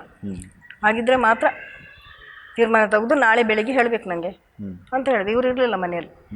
ಮತ್ತು ನಾವು ಕೇಳಬೇಕಲ್ಲ, ಅಣ್ಣ ಮಾವಂದಿರಿದ್ದಾರಲ್ಲ, ನಮ್ಮ ಅಣ್ಣ ಇದ್ದಾನೆ, ತಮ್ಮ ಇದ್ದಾನೆ, ಅಪ್ಪನ ಕೇಳಬೇಕು. ಆಯಿತು, ನಾಳೆ ಬೆಳಿಗ್ಗೆ ಎಲ್ಲ ವಿಚಾರಿಸಿ ನಂಗೆ ಹೇಳಿ, ಇಲ್ಲಾಂದ್ರೆ ನಾನು ನಾಡ್ದು ಬೆಳಿಗ್ಗೆ ಮುಂಚೆ ಬಾಂಬೆ ಹೋಗುವ ನಾನು ಅಂತ ಹೇಳಿ. ಆಯಿತು, ಸಂಜೆ ಇವ್ರು ಬಂದ ಮೇಲೆ ಹೇಳಿದೆ. ಮತ್ತು ಹೇಳಿದ್ರು ಇವರು, ಆಯಿತು ಮದುವೆ ಮಾಡುವ, ಆದರೆ ಎಂತ ಮಾಡೋದು, ಹೆಂಗೆ ಅವ್ನು ಕ್ರಿಶ್ಚಿಯನ್ ದೇವ್ರು ನಂಬುದು, ಹಾಗೆ ಹೀಗೆ. ಅದು ನಾವು ಕೆತ್ಲಿಕ್ ಬೈಬಲ್ ಓದಿದ್ದು, ನಮ್ಗೆ ನಾವು ಕೆತ್ಲಿಕ್ ದೇವ್ರು ಅಂತ ಎಣಿಸಿ ನಾವು ಹಿಂಗೆ ಇದು ಮಾಡಿದ್ದು. ಆಗ ದುಃಖನೂ ಇತ್ತು ನಮಗೆ. ಮದುವೆ ಮಾಡೋ ಕಷ್ಟ ಅಲ್ಲ. 3 ಜನ ಹೆಣ್ಮಕ್ಳಂತ ನಮ್ಮ ಮನೆಯಿಂದ ಹೊರಗೆ ಹಾಕಿದ್ದಾರೆ. ಸ್ವಲ್ಪ ಬಿಟ್ಟಿದ್ದೆ ನಾನು ಅಲ್ಲಿ, ಬಾಂಬೆಯಿಂದ ಬಂತಲ್ಲ ನಾವು, ಆಗಾಗ ಬಂದು ಹೋಗ್ತಾ ಇತ್ತು. ನಮ್ಮದು ಇದು ಇವರು ಕುಡಿಯೋದು, ಸಂಬಳ ಕಡಿಮೆ, ನಮ್ಮ ಹತ್ರ ಏನು ಹಣ ಇಲ್ಲ. ಊರಿಗೆ ಬಂದಾಗ ಯಾರು ಸಹ ನಮ್ಮನ್ನು ತಗೊಳ್ಳೋದು, ಮಾತಾಡ್ಸೋದಿಲ್ಲ ಜಾಸ್ತಿ. ನಾವು ಬಂದೇ ಬಾಂಬೆಗೆ ಹೋಗೋದು, ಮತ್ತೆ ಬರೋದು, 1-2 ದಿವಸಕ್ಕೆ ಒಂದ್ಸಲ ಹಿಂಗೆ ಬರೋದು. ಆಗ ಮನೇಲಿ ನನ್ನ ಮನೆಗೆ ನಂಗೆ ಮಕ್ಕಳೆಲ್ಲರೂ ಸಾಕಿದವ್ರು ಜಾಗ ಕೊಟ್ಟರು ನಂದು. ಅದು ಅವ್ರ ಮನೆ ಕಟ್ಟಿದ್ದು ನಾವೇ ಇಬ್ಬರು. 19 ತೆಂಗಿನ ಮರ ಹಾಕಿದ್ದು, 15 ಸಣ್ಣ ಜಾಗ ಉಂಟು. ಅದನ್ನೆಲ್ಲ ಅವ್ರಿಟ್ಟು, ನಮ್ಮ ಅಕ್ಕ ಇದ್ದ, ನಮ್ಮ ಅಣ್ಣ ಇದ್ದ, ತಾಯಿ ಇದ್ದಾಳೆ. ನಮ್ಮನ್ನು ತೊಗೊಳ್ಳೇ ಇಲ್ಲ ಒಳಗೆ. ಇದ್ದೇವೆ ನಾವು 1 ವಾರ. ಏನೂ ಸಹ ನಮ್ಗೆ ಹೆಚ್ಚು ಇದು ಇಲ್ಲ. ಅವರೆಲ್ಲ ಊಟ ಮಾಡಿದ ಮೇಲೆ ಉಳಿದ್ರೆ ನಾವು ಊಟ ಮಾಡಬೇಕು. ಅವರೆಲ್ಲ ತಿಂಡಿ ತಿಂದಮೇಲೆ, ನಾಷ್ಟ ಆದಮೇಲೆ ಉಳಿದ್ರೆ ನಾವು ತಿನ್ಬೇಕು. ನನ್ನ ಮಕ್ಕಳಿಗೆ ಕೊಡಬೇಕು, ನಾವು ತಿನ್ನಬೇಕು. ಹಾಗೆ ಅದು ನಿಮ್ಮದೇ ಜಾಗ, ನೀವೇ ಮನೆ ಕಟ್ಟಿದ್ದು. ಹಿಂಗೆ ಮಾಡಿದರು. 3 ಜನ ಹೆಣ್ಮಕ್ಕಳಲ್ಲ, ನಾಳೆ ಮದುವೆ ಬರ್ತಾರೆ. ಇವರು ಬಂದಿದ್ದಾರೆ ಈಗಲೇ, 12 ವರ್ಷ ಆಗಿದೆ ಒಬ್ಬಳು ಮಗಳಿಗೆ. ಮುಂದೆ ನಮ್ಮ ಮಕ್ಕಳಿಗೆ ಕೂಡ ಇವರಿಂದ ಕಷ್ಟ ಬರುತ್ತೆ. ಇವರೆಲ್ಲಾದರೂ ಹೋದರೆ ಹೋಗಲಿ ಅಂತೇಳಿ. ಆಗ ಹಿಂಗೆಲ್ಲಾಗಿ ನಾವು ಹೊರಗೆ ಬಂದಿದ್ದು. ಹೊರಗೆ ಬಂದೊಂದು ಗೌರ್ಮೆಂಟ್ ಜಾಗೆಯಲ್ಲಿ ಒಂದು 10 ಸಾವಿರ ಜಾಗದಲ್ಲಿ ಮನೆ ಮಾಡಿದ್ದು. ಆ ಮನೆಯಲ್ಲಿದ್ದ, ಹಾಂ, ಅದೇ ಮನೆಯಲ್ಲೇ ಈ ಹುಡುಗ ಬಂದಿದ್ದು ನೋಡು. ಸಣ್ಣ ಜೋಪಡ ಅಂದ್ರೆ ನಮ್ಮ ಪಾಸ್ಟಲ್ಲಿ ಬರ್ತೀವಿ, ಹಿಂಗೆ ಬಗ್ಗಿ ಬರ್ತಿದ್ರು. ಅಷ್ಟು ಸಣ್ಣ ಜೋಪಡ ಏನಿಲ್ಲ ನಮ್ಮಲ್ಲಿ. ಬಡತನ ಅಂದರೆ ಏನು ಹೇಳೋದಲ್ಲ, ಅದು ಅಷ್ಟು ಬಡತನದಲ್ಲಿದ್ದು. ಆಗ ಹುಡುಗ ಕೇಳುವಾಗ ರಾತ್ರೆಲ್ಲ ನಿದ್ದೆ ಬರೋದಿಲ್ಲ ನಮಗೆ. ಇವ ಹೇಳ್ತಾ ಶೇಖರ್ ಅಂತ ಹೇಳ್ತಾನೆ. ಮತ್ತು ಹಣ ಬಂಗಾರ ಏನು ಬೇಡ ಅಂತ ಹೇಳ್ತಾನೆ. ನಮಗೆ ಏನಂತ ಯಾರ ಹತ್ರ ಕೇಳೋದು, ಏನು ಮಾಡೋದು, ರಾತ್ರಿ ಎಲ್ಲ ನಿದ್ರೆ ಬರೋದಿಲ್ಲ. ಮತ್ತು ಬೆಳಿಗ್ಗೆನೇ ಎದ್ದು ನಮ್ಮ ಅಣ್ಣನ ಹತ್ರ ಹೋಗಿ ಅಲ್ಲ ಅವನಿಗೆ ಕೇಳುವಾಗ ಅವನು ಹೇಳಿದ, ನನಗೇನು ಗೊತ್ತಿಲ್ಲಪ್ಪ, ಈಗ ಯಾರು ಬೇಕಾದರೆ ಪಿಕ್ಚರ್ನಲ್ಲಿ ಅವನ ತಂದೆ ಇವನೇ, ಇವನ ತಾಯಿ ಇವನೇ, ಅಣ್ಣ ಇವನೇ ಅಂತ ಹಣ ಕೊಟ್ಟೆಲ್ಲ ಮಾಡಿಸ್ಕೊಡ್ತಾರೆ. ಅವ್ರು ಹೇಗೆ ನಮ್ಮ ಜೊತೆ ಅಂತ ನಂಬ್ತೀನಿ, ನೀನು ಹೇಗೆ ಮಗಳನ್ನ ಮದುವೆ ಮಾಡ್ತೀಯ ಅಂತ ನಮ್ಮ ಅಣ್ಣ ಕೇಳಿದ. ಆಗ ಹುಡುಗನ ಫ್ರೆಂಡ್ ಹೇಳಿದ, ಇಲ್ಲ ಹಾಗೆಲ್ಲ ಮೋಸ ನಾವು ಮಾಡೋದಿಲ್ಲ, ನಮ್ಮ ಒಡ ಹುಟ್ಟಿದವ್ರು ಹಾಗೆ ಅವಳನ್ನು ನೋಡ್ಕೊಂಡಿದ್ದ ನಾವು, ನೀವು ಅದೆಲ್ಲ ಎಣಿಸ್ಬೇಡ, ಅವ್ನು ನಿಮ್ಮ ಜಾತಿಯವನೇ, ಅದ್ರ ದೇವ್ರನ್ನ ಮಾತ್ರ ನಂಬ್ತಾನೆ ಅವ ಅಂತ ಹೇಳಿದ. ಹೇಳಿದ್ಮೇಲೆ ಏನು ನಂಗೆ ಗೊತ್ತಿಲ್ಲ, ಅದೆಲ್ಲ ನಿಮ್ಮ ಇಷ್ಟ, ನೀವೇನು ಬೇಕಾದ್ರೂ ಮಾಡ್ಕೊಳ್ಳಿ. ಆಯ್ತು, ಅವ್ರ ಮನೆಗೆ ಹೋಗಿ ನೋಡ್ಕೊಂಡು ಬನ್ನಿ. ಅವ್ರ ಮನೇಲಿ ಅವ್ನ ತಾಯಿ, ಅವ್ನ ತಂಗಿ ಮಾತ್ರ ದೇವ್ರು ನಂಬುದು, ತಂದೆ ಅಣ್ಣ ಅಕ್ಕ ಯಾರೂ ನಂಬುದಿಲ್ಲ. ಅವ್ರು ಯಾರು ದೇವ್ರು. ಮನೇಲಿ ತುಳಸಿ ಕಟ್ಟೆ ಉಂಟು. ಇವ್ರು ಹಿಂದೂದವ್ರು ಹೌದು. ಮನೇಲಿ ಮತ್ತೆ ಎಂತ ಓಮ್ ಅಂತ ಬೋರ್ಡ್ ಹಾಕಿದ್ರಂತೆ. ಅದು ನೋಡಿ ನಮ್ಮ ಅಣ್ಣ, ಹಾಂ ಇವ್ರು ಹಿಂದೂದವರು ಹೌದು. ತಾಯಿ ಹೆಸರು ಗುಲಾಬಿ, ತಂಗಿ ಹೆಸರು ಶಾರದಾ. ಹಾಂ ಸರಿ, ಇವನ ಹೆಸರು ಶೇಖರ, ಅಪ್ಪನ ಹೆಸರು ಶೇಷಣ್ಣ. ಹೀಗೆಲ್ಲ ಇರುವತ್ತಿಗೆ ಇವರು ಹಿಂದೂದವ್ರು ಹೌದು. ಮತ್ತೆ ಬಂದ, ಏನು ಬೇಕಾದ್ರೂ ಮಾಡ್ಕೊಳ್ಳಿ, ನನಗೆ ಗೊತ್ತಿಲ್ಲ, ನೀವು ಕೊಡೋಕಿದ್ರೆ ಕೊಡು, ಅವರು ನಮ್ಮ ಹಾಗೆ ಬಡವರೇ, ಹಾಗೆ ಹಿಂಗೆ ಅಂತೇಳಿ. ಮತ್ತು ಈ ಹುಡುಗಿನ ಕೇಳಿದೆ ನಾನು, ನಿನ್ನ ಇಷ್ಟ ಇದ್ದರೆ ಕೊಡು, ನೀನು ಮದುವೆ ಮಾಡು, ಇಲ್ಲಾಂದ್ರೆ ನಮ್ಮ ಅಂತ ಹೇಳೋದು ನನಗೇನು ಇದಿಲ್ಲ. ನನ್ನ ಮಗಳು ಹೇಳೋದು, ದೊಡ್ಡ ಮಗಳು. ಇವ್ರನ್ನ ಕೇಳೋ, ಇವರು ಹಂಗೆ ಹೇಳೋದು, ಏನು ಮಾಡೋದು ನನಗೆ ಗೊತ್ತಾಗೋದಿಲ್ಲ. ನಮ್ಮ ಊರಲ್ಲಿ ಒಬ್ಬರು ಸ್ವಲ್ಪ ಒಳ್ಳೆ ಧನಿಕರು ಒಬ್ಬರು ಶೆಟ್ರಿದ್ರು. ಶೆಟ್ರ ಮನೇಲಿ ಒಂದು ಹುಡುಗ ಇದೆ, ಅವನು ಕೇಳಿದೆ, ಅವ್ರ ಮಗ. ಅವಳು ಮಾಡಿಬಿಡು, ನೀನು 3 ಜನ ಹೆಣ್ಮಕ್ಳಲ್ಲ, ಜಾತಿನ ಏನು ನೋಡ್ತೀಯ, ಮಾಡಿಬಿಡು, ನಿಂಗೆ ಒಳ್ಳೆ ಅಂದ್ಕೊಂಡ್ರೆ ಮಾಡಿಬಿಡು. ಹುಡುಗ ಮಾತ್ರ ಒಳ್ಳೆ ಇದ್ದವ ಅಂತ ಹೇಳ್ದವ ಆ ಹುಡುಗ. ಆಗ ನಾನು ಮಾತಾಡುವಾಗ ಹೇಳಿದೆ, ಏನು ಬೇಡ ನಂಗೆ, ಹಣ ಬೇಡ, ಬಂಗಾರ ಬೇಡ, ನಂಗೆ ನೋಡಬೇಕು ನಂಬಿಕೆ ಯೇಸು ಸ್ವಾಮಿ ಮೇಲೆ, ಅವನೊಬ್ಬ ನಂಬಿದ್ರೆ ಮಾತ್ರ, ನಂಗೆ ಯಾವುದು ಬೇಡ. ಮತ್ತೆ ಉಲ್ಟಾ ಮಾತಾಡಲಿಕ್ಕಿಲ್ಲ. ಮದುವೆ ಆದಮೇಲೆ ನಾನು ನಂಬೋದಿಲ್ಲ, ನಾನು ಚರ್ಚಿಗೆ ಬರೋದಿಲ್ಲ, ನಾನು ಪ್ರಾರ್ಥಿಸೋದಿಲ್ಲ, ನಾನು ಬೈಬಲ್ ಓದೋದಿಲ್ಲ, ಹಿಂಗೆಲ್ಲ ಹೇಳಲಿಕ್ಕಿಲ್ಲ ಅಂತೆಲ್ಲ ಮಾತಾಡಿದ. ಆಯಿತು, ಮತ್ತೆ ಮದುವೆ ಮಾಡಿದ್ದು ನಾವು, ರಿಜಿಸ್ಟರ್ ಮಾಡಿದ್ವಿ. ರಿಜಿಸ್ಟರ್ ಮಾಡಿ ಮನೆಯಲ್ಲೇ, ನಮ್ಮ ಮನೆಯಲ್ಲಿ ಅದೇ ಜೋಪಡದಲ್ಲೇ ಮನೆಯಲ್ಲೇ ಚಪ್ರ ಮದುವೆ ಮಾಡಿದ್ದು. ತುಂಬ ಜನ ಕುಡಿದಾರೆ, ಎಲ್ಲ ಕುಟುಂಬದವರೆಲ್ಲ ಬಂದಿದ್ದಾರೆ. ಆವಾಗ ಎಲ್ಲ ಸಂತೋಷ ಇತ್ತು. ಆವಾಗಿಂದ ಶುರು ಮಾಡಿದ ಸುವಾರ್ತೆಗೆ. ರಾತ್ರಿ ಹಗಲು ನಮಗೆ ಬಂದು 3 ತಿಂಗಳಲ್ಲಿ ರಾತ್ರಿ ಮಲಗಿಸ ಬಿಡೋದಿಲ್ಲ. ಅಳಿಯ ಮಲಗೋಕ್ಕೆ ಬಿಡಲಿಕ್ಕಿಲ್ಲ, ನಮ್ಮ ನಿದ್ದೆ ಬರೋದು. ಇವಳು ಫ್ಯಾಕ್ಟ್ರಿಗೆ ಹೋಗಿ ಬಂದು ಅಲ್ಲ ಲೀವಿಗೆ ಮಾಡೋದು. ಇಲ್ಲ, ಯೇಸು ಸ್ವಾಮಿ ಒಬ್ಬನೇ ದೇವರು, ನೀವು ನಂಬಲೇಬೇಕು, ನಾವು ದೇವ್ರಿಗೆ ಪೂಜೆ ಮಾಡೋದು. ಯಾಕೆ ಅದು ಮಾಡ್ತೀರಿ, ಅದು ಪೇಪರ್, ಅದು ಅದು ದೇವರಲ್ಲ, ಅವನಿಗೆ ಜೀವ ಇಲ್ಲ. ಇದರಲ್ಲಿ ಎಂತಕ್ಕೆ ಇಟ್ಕೊಂಡಿದ್ದೀರಿ ನೀವು ಅಮ್ಮ, ಹಿಂಗೆ ಕೇಳೋದು ನನ್ನನ್ನು. ಆಗ ನಾನು ಹೇಳೋದಿಲ್ಲ, ನಾವು ನಂಬ್ಕೊಂಡು ಬಂದು ದೇವರಲ್ಲ. ನಿಮಗೆ ಅಂದರೆ ನಂಬಲಿಕ್ಕೆ ಸ್ವಲ್ಪ ಕಷ್ಟ ಆಯಿತು? ಇಲ್ಲ, ನಂದು ಭಾಳ ಕಠಿಣ. ನಾನು ಭಾಳ ಕಠಿಣ ಮಾಡ್ಕೊಂಡಿದ್ದೇನೆ ನನ್ನ ಹೃದಯ. ಇಲ್ಲ, ಅವನು ಏನು ಹೇಳಿದ್ರು ನಾವು ಕೇಳೋದಿಲ್ಲ. ಅವ್ನು ಹೇಳೋದಿಲ್ಲ ಅದಕ್ಕೆ ಚಿತ್ರ ಅಮ್ಮ, ಅದರ ಜೀವ ಇಲ್ಲ, ಅದು ಪೇಪರು, ಏನು ಹೇಳಿದ್ರು ನಂಗೆ ಹೋಗೋದಿಲ್ಲ. ಮತ್ತು ಇವರೆಲ್ಲ ನಂಬಿದ್ರು, ಹೆಣ್ಮಕ್ಳಿಬ್ಬರು ತಂದೆ ಎಲ್ಲ ನಂಬಿದ್ರು. ದೊಡ್ಡ ಮಕ್ಕಳಿಗೆಲ್ಲ ಹೋದ್ಮೇಲೆ ಇದು ಹೌದು ಸತ್ಯ ದೇವರು, ಬೈಬಲೆಲ್ಲ ಓದಿದ ಮೇಲೆ ಸರಿ ಗೊತ್ತಾಯ್ತು ಅವಳಿಗೆ. ಆಮೇಲೆ ಮತ್ತೆ ಬಾಂಬೆ ಹೋದೆ. ಅಲ್ಲಿ ಹೋದ್ಮೇಲೆ ದೊಡ್ಡ ಮಗಳಿಗೆ ಗರ್ಭಿಣಿಯಾಗಿ ಇಲ್ಲಿ ಊರಲ್ಲಿ ಬಂದು ಡೆಲಿವರಿ ಆಗಿ ಮತ್ತೆ ಬಾಂಬೆ ಹುಟ್ಟಹಬ್ಬಕ್ಕೆ ಹೋದಾಗ ಅಲ್ಲೊಬ್ಬರು ಭವಿಷ್ಯವಾಣಿ ಮಾಡಿದ್ರು. ಭವಿಷ್ಯವಾಣಿ ಮಾಡಿದ ಮೇಲೆ ಇಲ್ಲೂ ತುಂಬ ಕಷ್ಟ ನೋಡಿದ ನಾವು ಅದರೊಳಗೆ 1.5 ವರ್ಷದೊಳಗೆ. ಅಂದರೆ ನಮಗೆ ಆರಾಧನೆ ಹೋಗಿ ಅಂತ ಅವನು ಅಳಿಯ, ಇಲ್ಲೆಲ್ಲಾದರೂ ಇಲ್ಲಿದ್ದರೆ ಹೋಗಿ ಅಲ್ಲಿ ಹೋಗ್ಬೇಡಿ, ಮತ್ತೆ ಎಲ್ಲಿ ಎಲ್ಲ ಕ್ರಿಶ್ಚಿಯನ್ ಹೋಗ್ತಾರಲ್ಲ ಅಲ್ಲಿ ಹೋಗಬೇಡಿ, ಮತ್ತೆ ಎಲ್ಲಿ ಹೋಗೋದು? ಅಲ್ಲ ಯೇಸು ಸ್ವಾಮಿನೇ ಆರಾಧಿಸ್ತಾರೆ, ಎಲ್ಲ ಆರಾಧಿಸ್ತಾರೆ ನೋಡಿ ಅಲ್ಲಿ ಹೋಗಿ. ಇಲ್ಲಿ ಒಬ್ಬ ಇದ್ದಿದ್ದ, ಅವ ಯಾರಿಗೊಬ್ಬರಿಗೆ ಸಿಕ್ಕಿ ಅವನಿಗೆ ಹೇಳಿ ಅವನು ಮತ್ತೆ ಅಡ್ರೆಸ್ ಕಳಿಸಿದ. ಅದ್ರ ನಂತರ ಮತ್ತೆ ಇಲ್ಲಿ ಬಂದಿದ್ದೀವರು. ಬಂದು ಪಾಸ್ಟರ್ನ ಕೇಳೋರು, ಬನ್ನಿ ನಾಳೆಗೆ, ನಾವು ಹಿಂದೂ ಕುಟುಂಬದವರು, ನಾವು ಇಂಥಲ್ಲಿ ಯಾರು ಬನ್ನಿ. ನಾವು ಅದ್ರ ಮೇಲೆ ಇವರು ಪಾಸ್ಟರ್ ಪರಿಚಯ ಆಯಿತು ನಮಗೆ. ಹಾಗಾಗಿ ಇಲ್ಲಿ ಬಂದು ಇಲ್ಲೂ ಕೂಡ ಇವರು ಗಂಡ ಹೆಂಡತಿ, ನಮ್ಮ ಪಾಸ್ಟರ್, ನಮ್ಮ ರೇಖಾ ಆಂಟಿ ಪಾಸ್ಟರ್ನ ಹೆಂಡತಿ, ಆಚೆ ಹೋಗೋತಿ ಈಚೆ ಬರೋದು, ಇಷ್ಟು ಸಣ್ಣ ಜೋಪಡ ಬಗ್ಗಿ ಒಳಗೆ ಬರೋದು. ದೇವ್ರ ಹತ್ರ ಪ್ರಾರ್ಥನೆ ಮಾಡಿ, ದೇವ್ರೆ ಈ ಮಕ್ಕಳಿಗೆ ಒಳ್ಳೇದು ಕೊಡಿ, ಈ ಮಕ್ಕಳಿಗೆ ಮನೆ ಕೊಡಿ. ಆಗಾಗ ನಮ್ಮ ಪಾಸ್ಟ್ರು ತುಂಬ ನಮ್ಮ ಬಗ್ಗೆ ಕನಿಕರದಿಂದ ಪ್ರಾರ್ಥನೆ ಮಾಡೋದು, ಬಲಪಡಿಸೋದು ನಮ್ಮನ್ನು, ಹಿಂಗೆಲ್ಲ ಮಾಡ್ತಿದ್ರು. ಆಗ ದೊಡ್ಡ ಮಗಳಿಗೆ ಒಂದು ಹೆಣ್ಣು ಮಗು ಹುಟ್ಟಿತ್ತು. ನಮಗೆ ಮಲಗಿಸ್ಲಿಕ್ಕೆ ಇದಿಲ್ಲ, ಸಿಜರಿನ್ ಮಾಡಿ ಮಗಿನ ತೆಗ್ದಿದ್ದಾರೆ, ಕಾಟಿಲ್ಲ, ಬೆಡ್ ಇಲ್ಲ, ಏನಿಲ್ಲ, ಇದ್ದರೂ ಕೂಡ ಇಡ್ಲಿಕ್ಕೆ ಜಾಗ ಇಲ್ಲ. ಮತ್ತು ಈ ಪಾಸ್ಟರ್ ನಮಗೆ ಕುಂದಾಪುರಕ್ಕೆ ಒಂದು ಕಾರ್ ಮೇಲೆ ಒಂದು ಓಮಿನಿಯಲ್ಲಿ ತೊಗೊಂಡು ಬರುವತ್ತಿಗೆ ಅಲ್ಲಿ ಒಂದು ಬೆಡ್, ಒಂದು ಕಾಟ್ ಮಾಡುವಂಥದ್ದು ಒಂದು ಸಾಮಾನಷ್ಟು ತೊಗೊಂಡು ಬಂದು ಗಂಡ ಹೆಂಡತಿ ಆ ಮಗುವಿನ ಬಾಣ್ತಿನ ಮನೇಲಿ ಬಿಟ್ಟು ಎಲ್ಲ ವ್ಯವಸ್ಥೆ ಮಾಡಿ ಪಾಸ್ಟರ್ ಕೂಡ ನಮ್ಮನ್ನು ಬಲಪಡಿಸ್ತಾ ನಮ್ಮ ಹಳ್ಳಿಯವ್ರಿಗೆ ಫೋನ್ ಮಾಡಿ ಸಮ ಕನ್ನಡ ಬರೋದಿಲ್ಲ, ತುಳು ಮತ್ತು ಹಿಂದಿ ಮಾತಾಡೋದಮ್ಮ. ಆದರೂ ಇವ್ರ ಹತ್ರ ಮಾತಾಡ್ತಾ ಇವನು ಕೂಡ ಇವ್ರ ಹತ್ರ ಸ್ವಲ್ಪ ಹೇಳಿ ಸ್ವಲ್ಪ ಬಲಪಡಿಸಿ, ಅಮ್ಮ ನಂಬುದಿಲ್ಲ ಅಂತ ಇದ್ದು. ಆಗ ಮಗುವಿನ ಹುಟ್ಟಹಬ್ಬಕ್ಕೆ ಹೋದಾಗ ಒಬ್ಬರು ಪಾಸ್ಟರ್ ನಮಗೆ ಬಾಂಬೆಯಲ್ಲಿ ಭವಿಷ್ಯವಾಣಿ ಮಾಡಿದ್ರು. ಒಂದು ಸುಮಾರು 300-400 ಜನ ಕೂಡಿ ಸಣ್ಣದೊಂದು ಆಲಯ, ಅಲ್ಲಿ ಪ್ರಾರ್ಥನೆ ನಡೀತಿತ್ತು ಕ್ರಿಸ್ಮಸಲ್ಲಿ. ಅವರು ಹಾಗೆ ಬದಿ ಸೈಡಲ್ಲೇ ಕೂತ್ಕೊಂಡಿದ್ದ, ನಾವು ಅಲ್ಲಿಂದ ಕೈ ಮಾಡಿ ಕರೆದಿದ್ರು. ನನ್ನ ಜೊತೆಯಲ್ಲಿ ಒಬ್ರು ಅಂಕಲ್ ಇದ್ದರು, ಅವರು ನಿಂತ್ಕೊಂಬ, ನಾವು ಅಲ್ಲಿ ಪಾಸ್ಟ್ ಕೈ ಮಾಡ್ತಿದ್ರು, ಯಾರನ್ನೋ ಕರಿತಿದ್ರು, ಪ್ರಾರ್ಥನೆ ಮಾಡೋಕ್ಕಿತ್ತೇನೋ. ನಾವು ನಿಂತ್ಕೊಂಡಾಗ ನಂತರ ಕೇಳಿದರು, ನೀವು ಸಣ್ಣ ಮಗು ಹೊತ್ತಿಗೆ ಎಷ್ಟು ಕಷ್ಟಪಟ್ಟಿದ್ದೀರಿ, ಏನೇನು ಮಾಡಿದ್ದೀರಿ, ನಿಮ್ಗೆ ಯಾರು ಜಾಗ ಕೊಟ್ಟಿದ್ದಾರೆ, ಏನೇನು ಮಾಡಿದ್ದಾರೆ, ನಿಮ್ಗೆ ಕಷ್ಟ ಕೊಟ್ಟಿದ್ದು, ನೀವು ಅದನ್ನೆಲ್ಲ ಕಳ್ಕೊಂಡು ಅಂದರೆ ನಿಮ್ಗೆ ತುಂಬ ಇದಾಗಿದೆ, ನೀವೀಗ ಯೇಸು ಸ್ವಾಮಿ ನಿಮ್ಮನ್ನು ಕರಿತಾ ಇದ್ದಾರೆ, ನೀವು ಯಾಕೆ ಕಠಿಣ ಮಾಡ್ಕೊಳ್ಳೋದ್ರ ಅದೇನ ಬಿಟ್ಟು ಬಿಡಿ, ಇವತ್ತಿನಿಂದ ನಿಮ್ಮ ದೇವರು ಯೇಸು ಸ್ವಾಮಿಯನ್ನು ನಂಬಿ ನೀವು.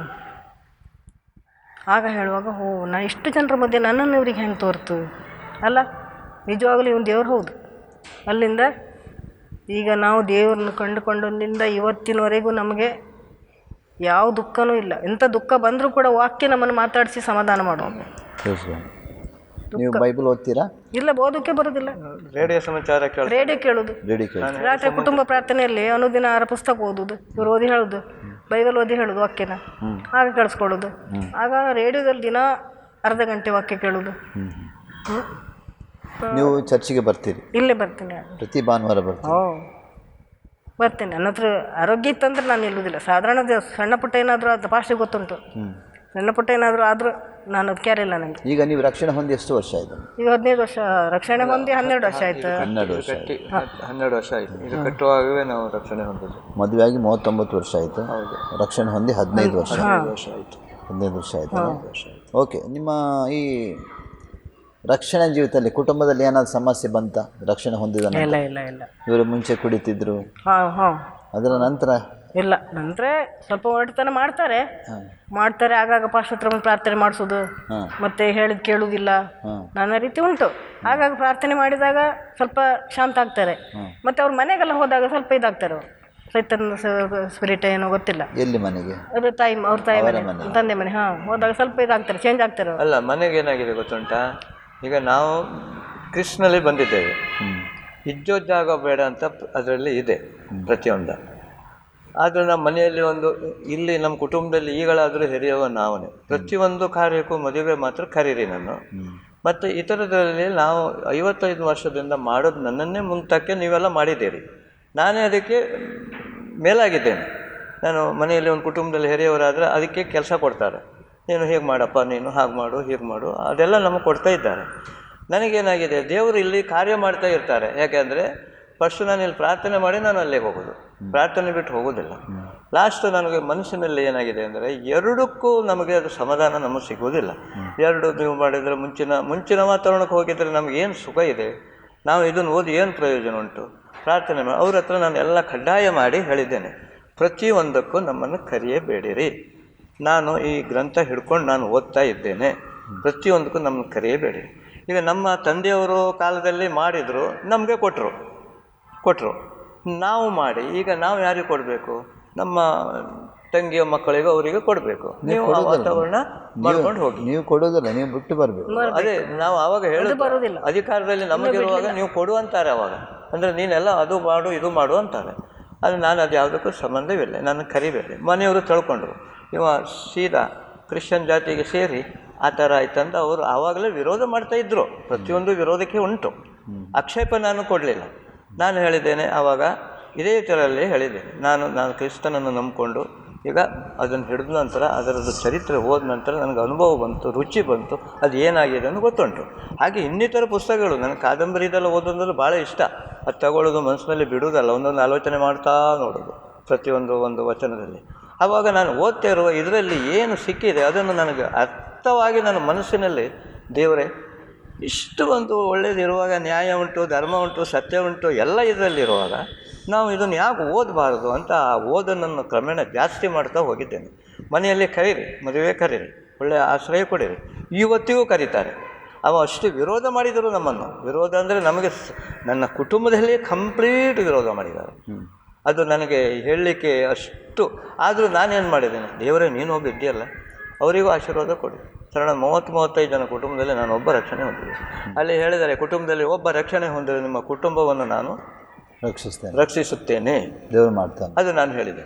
ನೀವು ಎಷ್ಟೇ ನನಗೆ ಬೈಲಿ ಅಥವಾ ಎಷ್ಟೇ ವಿರೋಧ ಆಗಲಿ, ನಾನು ಮನಸ್ಸಿನಲ್ಲಿ ಪ್ರತಿಯೊಂದು ಇಲ್ಲ. ಅಲ್ಲಿ ಮತ್ತು ನಮಗೆ ಸಹವಾಸ ಗೆಳತನ, ಆ ಸಹವಾಸ ಜನರೆಲ್ಲ ನನಗೆ ದೂರ ಆಯಿತು. ನನಗೆ ಸಹವಾಸದ ಗೆಳತನ ಪೂರ ದೂರ ಆಗಿದೆ. ಅಲ್ಲಿ ನಾನು ಹೇಳಿದ್ದೀನಿ.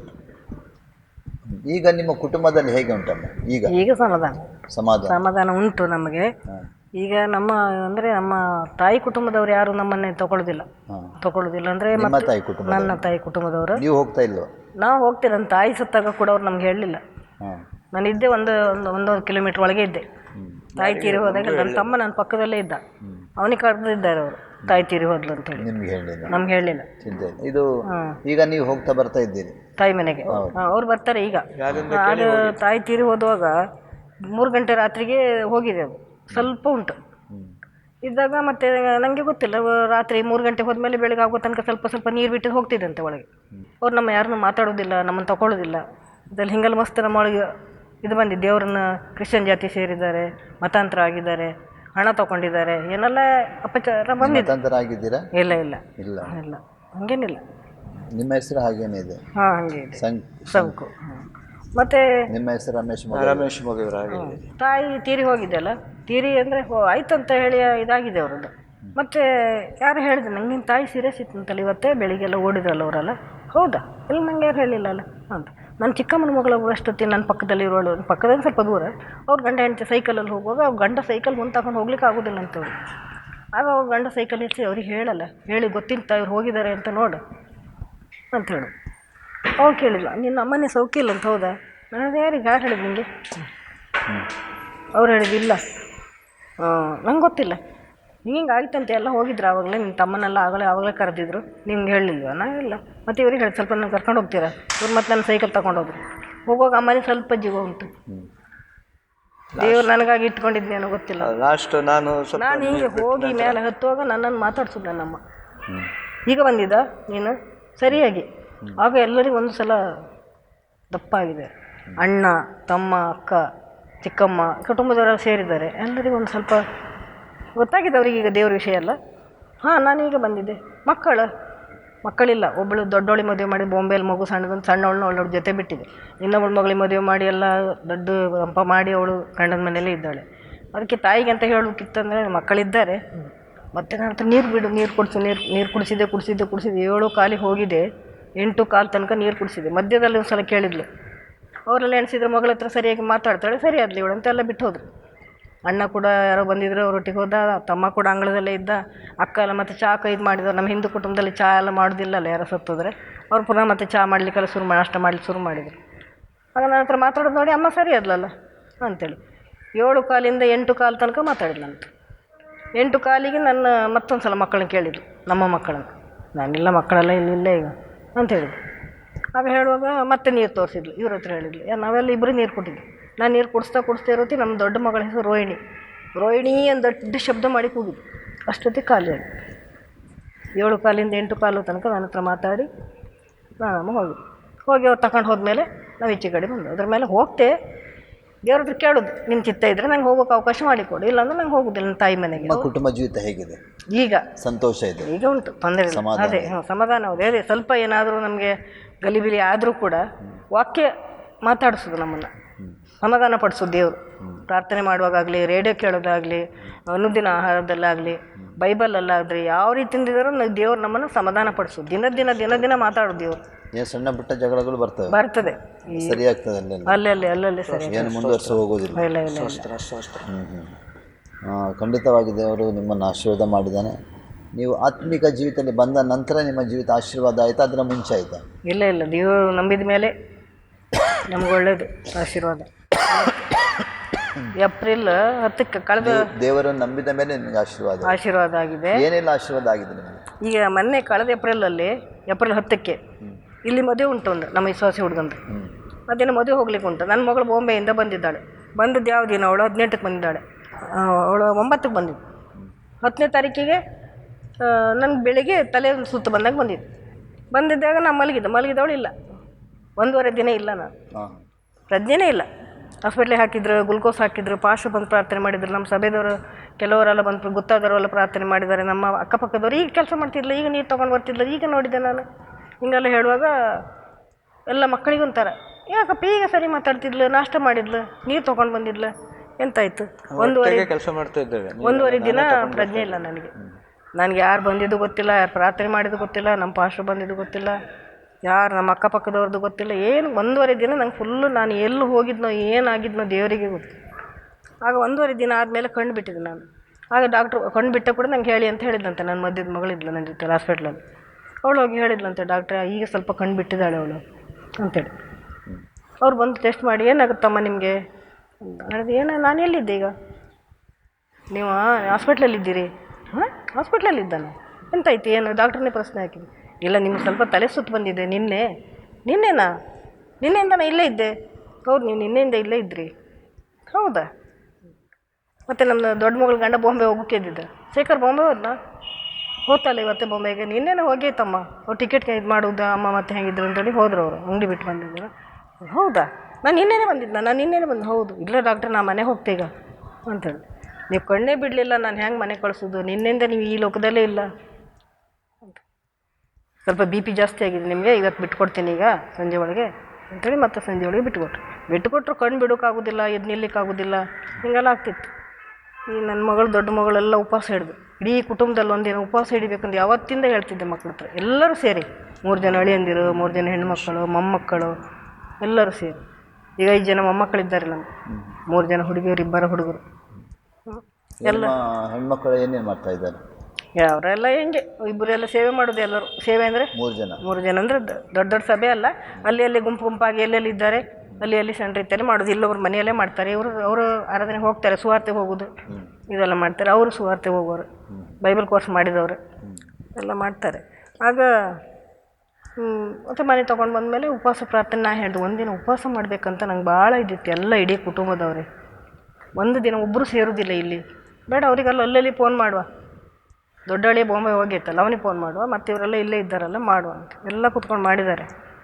ಮಾಡಿ ಅನ್ಯ ಭಾಷೆಯಲ್ಲಿ ಪ್ರಾರ್ಥನೆ ಮಾಡುವಾಗ ನನ್ನನ್ನು ಮಧ್ಯಾಹ್ನ ಕೂರಿಸ್ಕೊಂಡಿದ್ದೆ. ನಾನು ಪ್ರಾರ್ಥನೆ ಮಾಡ್ತಾನೆ ಇದ್ದೆ. ನೀನೇನು ಹೇಳೋದು ಬೇಡ, ನೀನು ಸ್ತೋತ್ರ ಹೇಳ ಅಷ್ಟೇ, ನಿಂಗೆ ಅಂತ ಉಪವಾಸ ಎಲ್ಲ ಮಾಡೋಕ್ಕಾಗೋದು, ನೀನು ಇಂಥವ್ರು ತಿನ್ನು, ಮೆಡಿಸಿನ್ ಉಂಟಲ್ಲ ನಿನಗೆ ಅಂತ ಹೇಳುವಾಗ ನಾನು ಕೂತ್ಕೊಂಡಿದ್ದೆ. ನನ್ನ ಇಲ್ಲಿಂದ ಒಂದು ಬೆಳಕು ಬಂದಿದ್ದು. ನಾನು ಬೆಳಕು ಬಂದು ನನಗೆ ಬಲ ಇಲ್ಲ, ಕಾಲಿಲ್ಲ, ಕೈ ಏನು ಗಡಗಡ ನಡುಗೋದಷ್ಟೊತ್ತಿಗೆ ಇಲ್ಲಿಂದ ಬಂದ ಬೆಳಕನ್ನು ಇಲ್ಲಿ ತನಕ ಬಂದಿದ್ದೆವು. ಕೆಂಪು ಸಿಲುಬೆ ಇಲ್ಲಿ ತಲೆ ಹತ್ರ ಬಂದು ನಿಂತ ಮೇಲೆ ತಲೆನೋವು ಹಾಗೆ ಮೇಲೆ ಹೋದಂಗೆ ಕಣ್ಣನ್ನೆಲ್ಲ ಸ್ವಲ್ಪ ಬಿಡುಗು ಶಕ್ತಿ ಬಂತು. ಅದ್ರ ಮೇಲೆ ದಿನ ಬಲ ಹೇಳಿ ದೇವ್ರ ಹತ್ರ ಬಲ ಬೇಡಿ 1 ವಾರ 2 ವಾರ ಏನೋ ಬರಲಿಲ್ಲ ಆರಾಧನೆ. ಮತ್ತೆ ಪಾಶೆ ಫೋನ್ ಮಾಡಿದೆ, ಇನ್ನು 3ನೇ ವಾರದಲ್ಲಿ ಎಲ್ಲ 2ನೇ ವಾರದಲ್ಲಿ ಪಾಶೆ ನಂಗೆ ಆರಾಧನೆ ಬರಬೇಕು. ಆಯ್ತು ನಾ ಯಾರನ್ನಾರು ಕಳಿಸ್ತೇನೆ, ಗಾಡಿ ಕಳಿಸ್ತೇನೆ, ನೀವು ರೆಡಿಯಾಗಿನಿ. ಮತ್ತು ನನ್ನ ಮಗಳು ತೊಗೊಂಡು ಬಂದು ಇಲ್ಲಿ ಸಾಕ್ಷಿ ಕೊಟ್ಟು ಈಗ ದೇವ್ರು ಒಳ್ಳೆಯ ರೀತಿಯಾಗಿ ಇಟ್ಟಿದ್ದಾನೆ, ಏನು ತೊಂದರೆ ಇಲ್ಲ. ಏನಾದರೂ ಸ್ವಲ್ಪ ಮನಸ್ಸಿಗೆ ಬೇಜಾರಾದರೆ, ಮನೇಲಿ ಸ್ವಲ್ಪ ಜಗಳ ಬಂದರೆ ಸಣ್ಣ ಪುಟ್ಟ ಏನಾದರೂ ಹೇಳ್ತಾರೆ, ನಾನೇನಾದರೂ ಹೇಳ್ತೇನೆ. ಅದೇ ಮಾತಾಡೋದು ದೇವ್ರು ದಿವಸ ನಮ್ಮ ಹತ್ರ ದಿನ ಮಾತಾಡೋದು. ಹಾಗಾದರೆ ನೀವೀಗ ಕುಟುಂಬದ ಸಂತೋಷದಿಂದ ಏನು ಕೊರತೆ ಇಲ್ಲ? ಒಂದು ಕಾಲದಲ್ಲಿ ಬಡತನ, ಸರಿಯಾದ ರೀತಿಯಲ್ಲಿ ಊಟ ಇಲ್ಲ ಮನೆ ಇರಲಿಲ್ಲ, ಈಗ ಮನೆ ಕೊಟ್ಟಿದ್ದಾನೆ ದೇವ್ರ, ಮನೆ ಕೊಟ್ಟಿದ್ದ. ನಮ್ಮ ಪಾಸ್ಟ್ ಎಷ್ಟೋ ಪ್ರಾರ್ಥನೆ ಮಾಡಿದ್ದಾರೆ. ನಮ್ಮ ರೇಖಾ ಆಂಟಿ ನಮಗೆ ಬಟ್ಟೆ ಕೂಡ, ಬೆಡ್ಶೀಟ್ ಕೂಡ ಎಷ್ಟೋ ಒಂದು ಉಪಕಾರ ಮಾಡಿದ್ದಾರೆ. ಅದರಿಂದ ನಾವು ಬಟ್ಟೆ ಈಗ ಯಾವ ತೊಂದರೆ ಇಲ್ಲ, ನಮ್ಗೆ ಬಟ್ಟೆ ಬೇಕಾದಷ್ಟು ಉಂಟು, ಊಟಕ್ಕೆ ಯಾವತ್ತೂ ಕೊರತೆ ಇಲ್ಲ. ದೇವ್ರು ನಂಬಿದಲ್ಲಿಂದ ಈ ತನಕ ನಮಗೆ ಹಣ, ನಾನು ದುಡುಕು ಹೋಗೋದಿಲ್ಲ. ಈಗ 8-9 ವರ್ಷ ಆಯಿತು ಕೆಲಸಕ್ಕೆಲ್ಲ ಹೋಗೋದಿಲ್ಲ. ಮೊದಲು ಗೆದ್ದೆ ಕೆಲಸ ಎಲ್ಲ ಮಾಡ್ತಿದ್ದೆ. ಇವರು ಸಹ ರೈಲ್ವೆದಲ್ಲೆಲ್ಲ ಕೆಲಸ ಮಾಡಿದ್ರು, ರೈಲ್ವೆ ರೋಡ್ ಆಗೋ ಹೊತ್ತಿಗೆಲ್ಲ ಕೆಲಸ. ಈಗ ಅವರು ಹೋದ್ರೆ ಹೋಗಲಿಲ್ಲ. ನಾನಂತೂ 1 ರೂಪಾಯಿ ಕೆಲಸ ಮಾಡೋದಿಲ್ಲ. ಯಾರು ಅಳಿ ಅಂದ್ರೆ 3 ಜನರ ಹತ್ರ 1 ರೂಪಾಯಿ ನಾನು ಇವತ್ತು ನನಗೆ ಬೇಕು, ಅಗತ್ಯ ಇದೆ, ಮಕ್ಕಳ ಹತ್ರ ಕೂಡ, ಹೆಣ್ಣು ಮಕ್ಕಳ ಹತ್ರ ಕೂಡ ನಾನು ಕೇಳೋದಿಲ್ಲ. ಆದರೆ ದೇವ್ರು ಎಲ್ಲಿಂದ ಹಣ ನನಗೆ ನನ್ನ ಅಗತ್ಯ ಕೊಡ್ತಾನಂತ ನಂಗೆ ಗೊತ್ತಿಲ್ಲ, ಕೊಡೋದು. ಇಬ್ಬರು ಕೆಲಸ ಮಾಡ್ತಾ ಇಲ್ಲ, ಅವ್ರು ಮಾಡ್ತಾರೆ. ನಾನು ಜೀವನೋಪಯೋಗಕ್ಕೆ ಒಂದೆಲ್ಲಾದರೂ ಮಾಡ್ತಾರೆ. ನಾವು ಏನಾಗಿದೆ ಅಂದರೆ ನಮಗೆ ಈ ಕೂಲಿಯ ಕಾರ್ಮಿಕರಲ್ಲಿ ಸೇರಿ 10 ವರ್ಷ ಆಯಿತು. ನಮ್ಮನ್ನು ತೆಗೆದುಹಾಕಿದ್ದಾರೆ. ಅಂದರೆ ಒಂದು ಕಲ್ಲು ಎತ್ತಲಿಕ್ಕೆ ಬಲ ಇಲ್ಲ ಅಂತ. ಹಾಗೆ ನಾವೆಲ್ಲಾದರೂ ಒಂದು ಸ್ವಲ್ಪ ಕಾಯಿ ಸುಲಲಿಕ್ಕೆ ಹೋಗೋದು. ನಮ್ಮ ಗಂಡ ಹೆಂಡತಿ ಜೀವನೋಪಾಯಕ್ಕೆ ದೇವರು ಹೇಳಿದ್ದಾನೆ, ಇವತ್ತಿಂದ ನೀವು ನೋಡಿ, ನಾಳೆ ನಾನು ಕೊಡ್ತೇನೆ. ಹೌದು, ನಾವು ಆವಾಗ ಪ್ರಾಯದ ಕಾಲದಲ್ಲಿ ತುಂಬ ದುಡಿದಿದ್ದೇವೆ, ಆ ಶಕ್ತಿ ನಮ್ಮ ಹತ್ರ ಇಲ್ಲ. ಈಗ 200 ಸಿಕ್ಕಿದ್ರು ನಾವು ಒಳ್ಳೆಯ ರೀತಿಯಿಂದ ದೇವರ ಆಗಿ ಅದು ಅನ್ಯೋನ್ಯದಿಂದ ಒಳ್ಳೆಯದಾಗಿ ಇನ್ನು ನಮಗೇನಾಗಿದೆ, ಮೊಮ್ಮಕ್ಕಳು ಹುಟ್ಟಿದ್ದಾರೆ, ಮತ್ತು ನಮ್ಮ ಮಕ್ಕಳಿಗೆಲ್ಲ ಮದುವೆ ಆಗಿದೆ. ನಮ್ಮ ಜೀವಿತ ಇಷ್ಟು ತನಕ ಹೇಗೆ ದೇವರು ಕಷ್ಟ ನಷ್ಟ ಯಾವುದಿದ್ರೂ ಅದನ್ನೆಲ್ಲ ಒಂದು ಕಡೆ ಬಚ್ಚಿಟ್ಟು ಎಲ್ಲ ಹೋಗಲಾಡಿಸಿದ್ದಾನೆ. ಈಗ ನಮ್ಮ ಗಂಡ ಹೆಂಡತಿ ಜೀವಿತ ಅಂದರೆ ಸಾಕು, 2 ಊಟ ಕೊಡುವುದು ದೇವರು, 2 ಕಾಫಿ, ಮತ್ತು ನಾಳೆ ಚಿಂತೆ ನಾವು ಮಾಡೋದು, ಇವತ್ತಿನ ಚಿಂತೆ ಮಾತ್ರ ಮಾಡೋದು. ಅದು ನೆಮ್ಮದಿ. ಒಂದು 50 ರೂಪಾಯಿ ದುಡಿದ್ರು ಆ ದೇವರಿಂದ ನಮ್ಮ ಗಂಡ ಹೆಂಡತಿಗೆ ಇವತ್ತಿಗೆ ನೆಮ್ಮದಿ ಇದೆ. ಈ ನೆಮ್ಮದಿ ನಮಗೆ, ನಾವು ಯಾವಾಗಲೂ ನಾವು ಎಷ್ಟು ಕಷ್ಟಪಟ್ಟರು ನಮಗೆ ಸಿಕ್ಕಲಿಲ್ಲ ಅಷ್ಟೇ ಎಲ್ಲ. ಯಾಕಂದರೆ ನಾವು ನನಗೆ ಒಂದು ಆಸೆ ಉಂಟು, 4 ಜನಕ್ಕೆ ಒಂದು ಸ್ವಾರ್ಥ ಕೇಳಬೇಕು. ಈ ವಚನ ಕೇಳಿ ಅವರು ಕೇಳಬೇಕು. ನೀವು ಕುಟುಂಬವಾಗಿ ಸ್ವಾರ್ಥ ಸಾಧನೆಗೆ ಹೋಗ್ತೀರಾ? ಇಲ್ಲ, ನಾವು ಕುಟುಂಬದಲ್ಲಿ ಹೋಗ್ತಾರೆ, ಸಂಜೆ ಹೋಗ್ತಾರೆ. ಮತ್ತೆ ಹಿಂಗೆ ಯಾರಾದ್ರೂ ಆರಾಮಿಲ್ಲ ಅಂದ್ರೆ ಸೇವಕಮ್ಮ ನಾವು ಒಬ್ಬೊಬ್ಬರಾಗಿ ಹೋಗುದು, ಒಂದು ಪುಸ್ತಕ ಹಂಚುದು, ಏನಾದ್ರು ಸಣ್ಣ ರೀತಿಯಲ್ಲಿ ಸೇವೆ ಮಾಡಿ. ಈ ಊರಲ್ಲಿ ಬಹಳ ಕಷ್ಟ. ನಮ್ಮ ಮನೆ ಮಧ್ಯೆ ದೇವ್ರು ನಡೆಸ್ತಾನೆ. ಖಂಡಿತವಾಗಿ ಇದು ಸಂತೋಷ ಕುಟುಂಬ. ನಿಮ್ಮ ಕೆಲವು ಸಾಕ್ಷಿ ಹೇಳಿದ್ರಿ, ನಿಮ್ಮ ರಕ್ಷಣೆ ಸಾಕ್ಷಿ ಹೇಳಿದ್ರಿ, ಮಕ್ಕಳ ಸಾಕ್ಷಿ ಹೇಳಿದ್ರಿ. ಖಂಡಿತವಾಗಿ ದೇವರು ಈ ರೀತಿ ನಮ್ಮನ್ನು ಆಶೀರ್ವಾದ ಮಾಡಿ ನಡೆಸ್ತಾ ಬರ್ತಾ ಇದ್ದಾನೆ. ನಿಮ್ಮ ಕುಟುಂಬದಲ್ಲಿ ಸಂತೋಷ ಇದೆ, ಸಮಾಧಾನ ಇದೆ ಅಲ್ಲ? ಖಂಡಿತವಾಗಿ ಇದೆಲ್ಲ ದೇವರಿಂದ ಬರುವುದಾಗಿದೆ. ಇದು ಯಾವುದೇ ಮನುಷ್ಯನಿಂದ ಸಿಗಲಿಲ್ಲ. ಇದು ನಮ್ಮ ಸಂಪಾದನೆ ಮಾಡಿ ನಾವು ಅದನ್ನು ಪಡೀಲಿಕ್ಕೆ ಆಗೋದಿಲ್ಲ. ನಾವು ಯಾವ ಕಷ್ಟಪಟ್ಟು ಬಲಪಟ್ಟು ಯಾವುದೇ ರೀತಿ ನಮಗೆ ಸಂಪಾದನೆ ಸಮಾಧಾನ ಪಡಲಿಕ್ಕೆ ಆಗೋದಿಲ್ಲ. ದೇವರು ನಂಬಿದಾಗ, ಯೇಸುವನ್ನು ನಂಬಿದಾಗ ಮಾತ್ರ ಅದು ಆತನಿಂದ ಬರುವುದಾಗಿದೆ. ಯಾಕಂದ್ರೆ ದೇವರ ವಾಕ್ಯದಲ್ಲಿ ನೋಡ್ತೇವೆ, ಯೇಸು ಸ್ವಾಮಿ ಹೆಸರೇ ಸಮಾಧಾನ ಪ್ರಭು ಅಂತ ಅಲ್ಲ? ಯೆಶಾಯನ ಪ್ರವಾದನೆ 9ನೇ ಅಧ್ಯಾಯದಲ್ಲಿ ವಾಕ್ಯ ಹೇಳ್ತದೆ, ಆತನ ಸಮಾಧಾನ ಪ್ರಭು ಆಗಿದ್ದಾನೆ. ಯಾರು ಆತನನ್ನು ಸ್ವೀಕಾರ ಮಾಡ್ತಾರ ಅವರ ಜೀವಿತದಲ್ಲಿ ಆ ಸಮಾಧಾನ ಬರ್ತದೆ, ಅವರ ಜೀವಿತದಲ್ಲಿ ಶಾಂತಿ ಬರ್ತದೆ, ಅವರ ಜೀವಿತದಲ್ಲಿ ಏನು ಬರ್ತದೆ, ಆಶೀರ್ವಾದ ಬರ್ತದೆ. ಒಂದು ವೇಳೆ ಯೇಸು ಸ್ವಾಮಿ ಇಲ್ಲದ ಜೀವಿತ ಅದು ಸಮಾಧಾನ ಇಲ್ಲದ ಜೀವಿತವಾಗಿದೆ. ಯಾಕಂದರೆ ಲೋಕದಲ್ಲಿ ಯಾರು ನಮಗೆ ಸಮಾಧಾನ ಕೊಡಲಿಕ್ಕೆ, ಆ ಸಮಾಧಾನ ನಿಮ್ಮ ಕುಟುಂಬದಲ್ಲಿ ದೇವರು ಕೊಟ್ಟಿದ್ದಾನೆ. ಅದರ ನಿಮಿತ್ತವಾಗಿ ಎಲ್ಲ ರೀತಿಯಲ್ಲಿ ದೇವರು ನಿಮ್ಮ ಆಶೀರ್ವಾದ ನಡೆಸಿಕೊಂಡು ಬರ್ತಾ ಇದ್ದಾನೆ. ಖಂಡಿತವಾಗಿ ದೇವರು ನಿಮ್ಮನ್ನು ಆಶೀರ್ವಾದ. ಈ ಸಮಾಧಾನ ಅಂದರೆ ಸಂತೋಷದ ಕುಟುಂಬದಲ್ಲಿ ಇದೇ ಕುಟುಂಬವಾಗಿದೆ. ಯಾಕಂದರೆ ಯೇಸು ಸ್ವಾಮಿ ಕಂಡುಕೊಂಡ ನಂತರ ಬರುವಂಥ ಸಮಾಧಾನ ಸಂತೋಷವೇ ಕುಟುಂಬದ ಸಂತೋಷದ ಕುಟುಂಬವಾಗಿದೆ. ಪ್ರಿಯ ಆಸಕ್ತಿ ವೀಕ್ಷಕರೇ, ನಮ್ಮ ಮಧ್ಯದಲ್ಲಿ ರಮೇಶ್ ಮೊಗವೀರ್ ಹಾಗೂ ಸಂಕ ಮೊಗವೀರ್ ನಮ್ಮ ಮಧ್ಯದಲ್ಲಿ ಅವರ ಸಾಕ್ಷಿಯನ್ನು ನೀವು ಕೇಳಿದ್ದೀರಿ. ಖಂಡಿತವಾಗಿ ಈ ಕುಟುಂಬದಲ್ಲಿ ಸಮಾಧಾನ ಕೊಟ್ಟಿದ್ದಾನೆ. ಅನೇಕ ಕಷ್ಟಗಳು, ವೇದನೆಗಳು, ನೋವುಗಳ ಮಧ್ಯದಲ್ಲಿ ಕೂಡ ಇವರು ದೇವರನ್ನು ಮಾಡಿದ್ದಾನೆ. ಇವರನ್ನು ಆರಿಸಿಕೊಂಡು ಆತನ ಕೈಯಲ್ಲಿ ಹಿಡಿದುಕೊಂಡು ಈ ಕುಟುಂಬ ನಡೆಸ್ತಾ ಇದ್ದಾನೆ. ಯಾವುದೇ ಕೊರತೆ ಇಲ್ಲದೆ ದೇವರು ಇವರನ್ನು ನಡೆಸ್ತಾನೆ. ನೀವೇ ಅವರ ಸಾಕ್ಷಿಯನ್ನು ಕೇಳಿದಿರಿ.